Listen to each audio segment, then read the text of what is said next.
João capítulo 8, versos 10 e 11.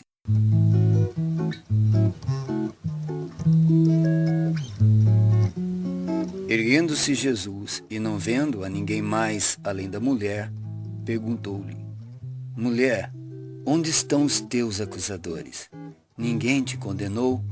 Respondeu ela: Ninguém, Senhor. Então lhe disse Jesus: Nem eu tampouco te condeno. Vai e não peques mais.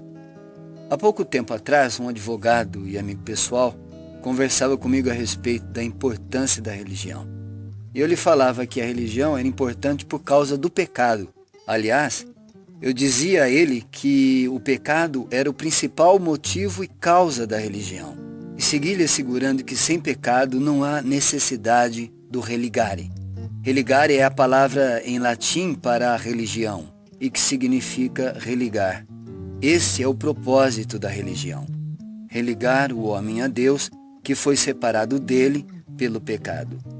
Imediatamente após eu ter dito isso, ele me advertiu que nós não deveríamos falar sobre pecado, porque o pecado fazia da religião um assunto pesado, de acusação, de proibições, e que a religião tinha outros assuntos mais leves e mais interessantes. A gente pode até evitar falar do pecado, mas se o que a gente quer quando a gente fala de religião é um mínimo de honestidade, esse assunto, no entanto, não pode ser ignorado. Veja a história por detrás dos versos 10 e 11 do capítulo 8 do Evangelho de João. É a história de uma moça apanhada em flagrante adultério e que está pronta para ser apedrejada até a morte.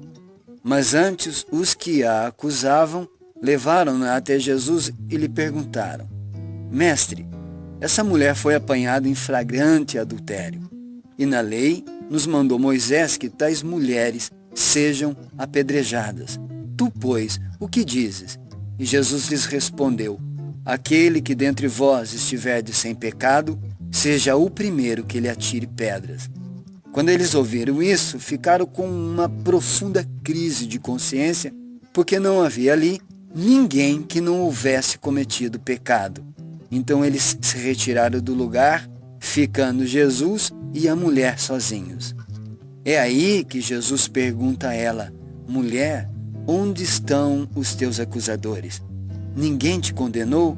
E ela responde: Ninguém, Senhor. Jesus então diz: Nem eu tampouco te condeno. Vai e não peques mais. O que chama a atenção nessa história é que ela nos coloca diante de um fato inegável. Existe dentro de cada um de nós a presença de uma força poderosa maior que a nossa razão, maior que a nossa ética e maior que a nossa moralidade, dominando o centro da nossa vontade, e que leva a gente a fazer aquilo que sabemos que é errado e incapacita a gente de fazer aquilo que a gente sabe que é certo. Este é o conflito de que fala o apóstolo Paulo quando diz: Porque não faço o bem que prefiro, mas o mal que não quero, este faço. Desventurado homem que sou, quem me livrará do corpo dessa morte? E que também pode ser visto no caso dessa mulher de João 8. Ela sabia que o que ela fazia era errado, sabia que não deveria fazer o que fazia e sabia, inclusive, que poderia perder a vida fazendo o que estava fazendo. No entanto, nem a sua consciência, nem a sua moralidade, nem a sua razão, nem mesmo os riscos que ela sabia que estava correndo, que era o risco de morrer, foram capazes de refrear o ímpeto e o impulso dentro dela, e ela adultera. Essa força que existe dentro da gente, a Bíblia chama de pecado. A partir dessa história, a gente pode aprender algumas coisas. Primeiro, a gente aprende que o pecado é um mal que fazemos a nós mesmos, um mal que fazemos a terceiros e, por consequência, uma ofensa que fazemos a Deus, o que, no fim, gera a morte. Além do mais, a gente se dá conta que o pecado sempre faz a gente cair em condenação. Na condenação da própria consciência, na condenação do outro, quando a nossa vida se transforma num espetáculo público, e, por fim, na condenação eterna que é a morte.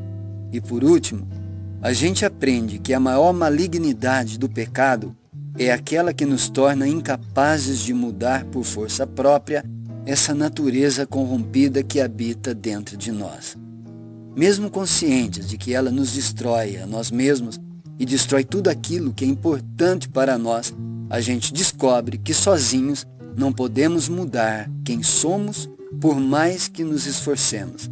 Nós precisamos de ajuda divina para lidar com o poder do pecado em nós. Portanto, saiba que o pecado é um assunto sério para quem quer levar Deus a sério e um assunto fundamental para quem quer levar a sério a vida e restabelecer uma comunhão e uma relação pessoal com Deus e com a sua vontade. Eu sou o pastor Paulo Rodrigues e esse foi mais um Evangelho Viral, porque o Evangelho é contagiante.